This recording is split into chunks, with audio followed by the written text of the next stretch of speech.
Débora, vamos seguir falando com o Irajá, nosso analista de economia, e especificamente, Débora destacou esse aumento ali dos transportes, que é a consequência direta do aumento dos combustíveis. Me parece isso, é por aí mesmo, Irajá? É isso, né, Yuri? A gente tem uma contaminação em cadeia, dada essa dependência do Brasil do modal rodoviário como o principal modal logístico do país, né? A gente não tem uma infraestrutura tão robusta, por exemplo, de ferrovias para o escoamento e para todo o transporte de alimentos, de bebidas. A gente tem uma preocupação muito significativa quando sobe o preço do barril do petróleo, exatamente por essa contaminação de toda uma cadeia produtiva, seja, evidentemente, de commodities, seja de artigos manufaturados, de artigos da indústria, seja de alimentos e bebidas.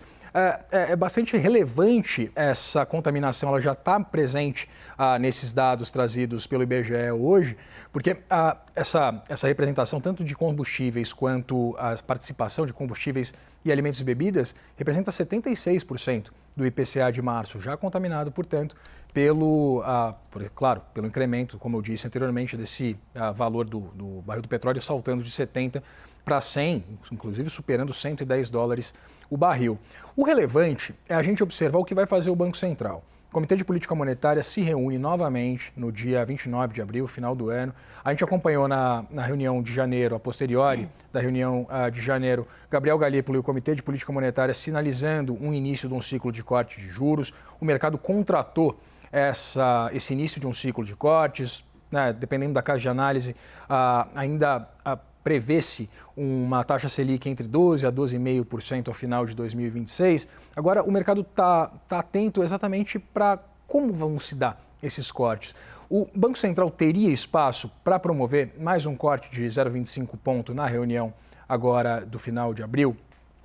Qual seria a sensibilidade desses preços? O Banco Central, evidentemente, não controla o preço do petróleo, mas toda essa contaminação da cadeia sobre a qual eu falava anteriormente, ela está no radar do Banco Central. A gente ainda vê uma inflação de serviços bastante pressionada, apesar de uma taxa de juros bastante restritiva, e, evidentemente, há uma série de incertezas acerca do período, do quanto vai durar essa guerra e o quanto vai durar esse choque de oferta externo por parte dos Estados Unidos nessa incursão no Irã. Então, há uma série de variáveis que fazem o mercado se perguntar o que vai fazer o Banco Central na reunião de 29 de abril. Hoje temos uma Selic em 14,75%, depois daquela promessa e aquele guidance dado, sinalização dada em janeiro de um corte de 0,25%. Esse corte foi promovido na reunião de março. Agora, há uma série de incertezas e dúvidas sobre a que patamar vai estar a taxa básica de juros, a Selic, ao final do ano, porque, de novo, fora os componentes externos que são novos e têm contaminado os preços aqui no Brasil, a gente trouxe agora esses dados